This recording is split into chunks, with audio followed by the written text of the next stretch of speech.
27वीं आईनी तरमीम के बाद सुप्रीम कोर्ट ऑफ पाकिस्तान के इख्तियारात कम हो गए हैं। अब नई आईनी अदालत कायम कर दी गई है। वो कौन कौन से केसेस सुनेगी और साथ ही साथ 27वीं आईनी तरमीम पर एहतजाज करते हुए सुप्रीम कोर्ट के 2 सीनियर जजेस ने इस्तीफा दे दिया है। उनकी नाराजगी क्या है, उन्होंने इस्तीफा क्यों दिया है, और आखिर में जाते जाते अपने जो कुलीग जजेस हैं, जस्टिस साहिबान हैं, उनसे उन्होंने क्या कहा, आप इस वीडियो में जान सकेंगे। इसी वीडियो में आप ये भी जान सकेंगे कि आर्मी चीफ सैयद आसिम मुनीर अब 2030 तक सिपा सालार होंगे। उनका ओहदा भी तब्दील कर दिया गया है और उनकी जो नौकरी है, मुद्दत मुलाजमत है, उसमें 5 साल की तोसी हो गई है। और कौन से ओहदे आर्मी से फारिग कर दिए गए हैं और कौन से नए ओहदे इसमें ऐड किए गए हैं, वो आप इस वीडियो में जान सकेंगे। सबसे पहले बात कर लेते हैं 27वीं आईनी तरमीम में जो तब्दीलियां हुई और उसके बाद एक नई आईनी अदालत जो है वो कायम कर दी गई है। अब उस आईनी अदालत के इख्तियारात क्या होंगे, वो इसमें कौन कौन से केसेस जो है वो सुनेंगे, वो तफसीलन मैं आपके साथ ये शेयर करूंगा। नई जो आईनी अदालत बन गई है उसके जो चीफ जस्टिस हैं वो भी मुकर्रर कर दिए गए हैं। जस्टिस अमीनुद्दीन नई आईनी अदालत के चीफ जस्टिस मुकर्रर कर दिए गए हैं। अब ये जस्टिस अमीनुद्दीन जो है ये इस नई आईनी अदालत को हेड करेंगे और इनके नीचे जो है वो जजेस की तादाद 13 तक लेकर जाने का जो है वो फैसला किया गया है। हमारे जराये ये बता रहे हैं कि पहले 7 जजेस इस अदालत का हिस्सा होने थे, लेकिन अब इनकी तादाद बढ़ाए जाने का इम्कान है। और एक सीनियर जज ने तो इस आईनी अदालत का हिस्सा बनने से भी इनकार किया है, जबकि 2 सीनियर जजेस ऐसे हैं जिन्होंने अपने ओहदे से ही इस्तीफा दे दिया है और उन्होंने कहा है कि ऐसे दस्तूर को, सुबह बेनूर को हम नहीं मानते। और ये कौन से जजेस हैं, उनके नाम आप सुन लें। ये जस्टिस मंसूर अली शाह साहब है और साथ ही साथ जस्टिस अतहर मनिल्ला जो है, इन्होंने अपने ओहदे से इस्तीफा दे दिया है। जाते जाते इन्होंने अपने कुलीग जो जजेस हैं उनके साथ मुलाकातें भी की और जाते जाते जो मुलाकात हुई अपने कुलीग जजेस के साथ, उसमें इनके कुलीग्स ने इनको समझाया कि आप अपने ओहदे से इस्तीफा ना दें। जो नाराजगी है, जो गिले शिकवे हैं, जो तहफुजात हैं, वो आप डिस्कस कर लें, ओहदे से इस्तीफा ना दें। लेकिन जस्टिस मंसूर अली शाह और जस्टिस अतहर मनिल्ला ने एक नहीं सुनी और ये कहा कि ये जो 27वीं आईनी तरमीम है ये बिल्कुल भी उन्हें काबिल कबूल नहीं है। और साथ ही साथ जराये ये बताते हैं कि ये 27वीं आईनी तरमीम से सुप्रीम कोर्ट के इख्तियारात जो है वो खत्म हो गए। अब सुप्रीम कोर्ट सिर्फ अपील कोर्ट जो है वो रह गई है। सुप्रीम कोर्ट में अब अपीलें जो है वो जेर समात होंगी। मुख्तलिफ अदालतों से जो फैसले आए होंगे वो उनकी अपीलें सुप्रीम कोर्ट में दायर होंगी। जिस तरह जो हाई कोर्ट्स हैं पाकिस्तान की, वहां से जो अपीलें खारिज होती हैं या केसेस खारिज होते हैं, अब वो सुप्रीम कोर्ट जो है वो सुना करेगी। सिर्फ अपील कोर्ट उसे समझा जा रहा है। और साथ ही साथ ये भी कि सो मोटो का जो इख्तियार था सुप्रीम कोर्ट के पास, वो भी खत्म कर दिया गया है। अब नई जो आईनी अदालत तश्कील दी गई है, सारे बड़े केसेस जो हैं वो यही सुनेंगे।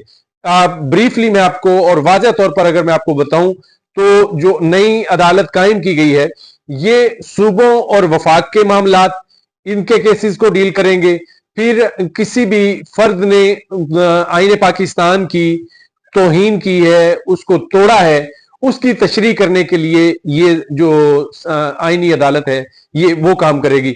और साथ ही साथ जो मुख्तलिफ सियासी जमातों के आईनी मामलात हैं उनको जो है वो देखेगी। यानी पॉलिटिकल जितने भी बड़े केसेस हैं अब वो नई आईनी अदालत के पास होंगे, सुप्रीम कोर्ट के पास जो है वो नहीं जाएंगे।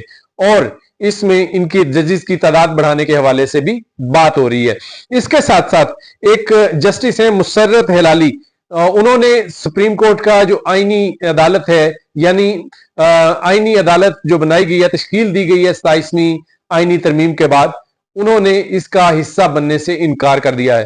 उनको कहा गया था कि आप इस आईनी अदालत के जज की हैसियत से आप फराइज सर अंजाम दें, लेकिन उन्होंने अपनी सेहत के हवाले से बात करते हुए कहा कि मेरी सेहत इजाजत नहीं देती कि मैं इस आईनी अदालत का हिस्सा बनूं।